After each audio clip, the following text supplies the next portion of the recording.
5 years ago, I made a pivot that would greatly influence my life and work today. In this episode, I'm going to share how that choice was the key to opening up opportunities I would never have imagined for myself. Opportunities that have gone on to positively impact so many more lives than my own. I'll walk you through what it looked like to hold the vision even when it felt too big so that you can do the same without selling yourself short or missing the opportunities that are actually yours. Because if you say yes to what's available instead of what's aligned, you'll always feel like you're living someone else's version of success.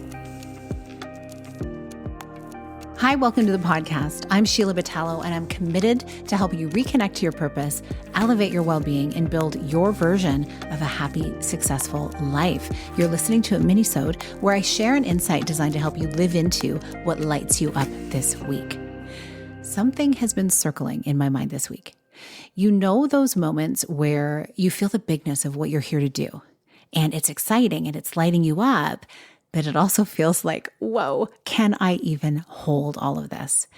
Well, I remember feeling that exact tension about 5 years ago.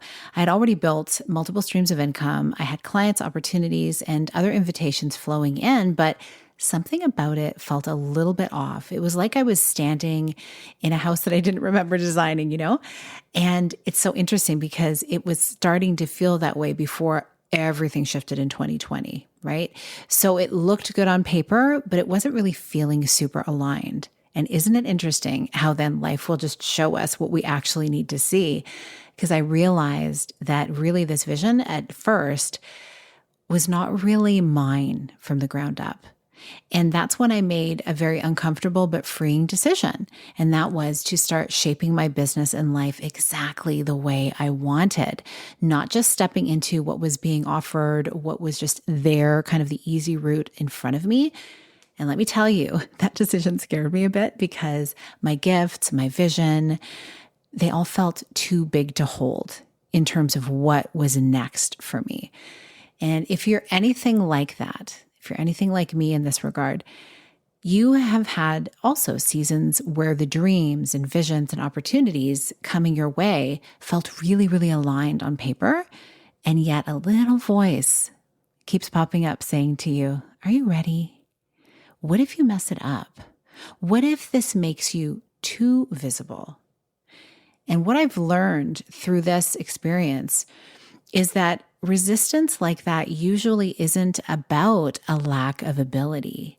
It's about the stretch that it takes to become the person who can stand in that much light without shrinking. And this also is one of those lessons that has happened more than once in my life. In fact, it is a recurring theme, and you may find that it is for you too. And I'm sure it will pop up again. This is part of expansion. And you'll notice as you expand in your life, you'll find yourself coming back to the same foundational principles that have helped you start other things in the past. Truly, we love, as we're growing, as we're changing, as we're adapting new philosophies, we start to look around. And when you've been around long enough, you start looking back and saying, oh, I've been here before. It was regarding something different. I was at a different phase of my life, but it's a similar theme. Everything is about the fundamentals. And the mistake I see a lot of seasoned entrepreneurs make, and I almost made myself this time around, is thinking that you have to leap from where you are now straight into the biggest version of that dream. Because you see where it can go. You're just like, okay, I just want to get there now. Get me there faster. But holding your vision, it's not a one and done. It really is a practice. You're not putting on a performance, really. What you need to do is you need to take the time required. You don't need to have everything arrive all at once. You can grow into it by taking one aligned action at a time. So your energy and your spirit, your nervous system, if you will, and your capacity to expand will happen naturally instead of snapping under pressure, which can happen. So for me, 5 years ago, what that looked like was saying no to certain kind of more prestige projects that really weren't mine to carry. to building programs that reflected my philosophy of self-care as a business strategy, and also creating containers where both my clients and I could thrive without burning out.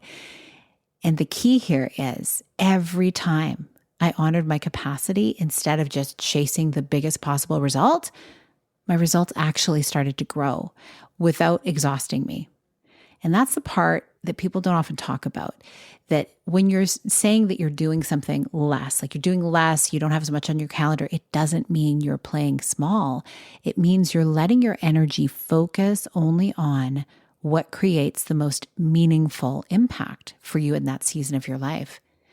So this week, my question for you is, what is one gift you've been given, a talent, an opportunity, a dream that feels a little too big right now?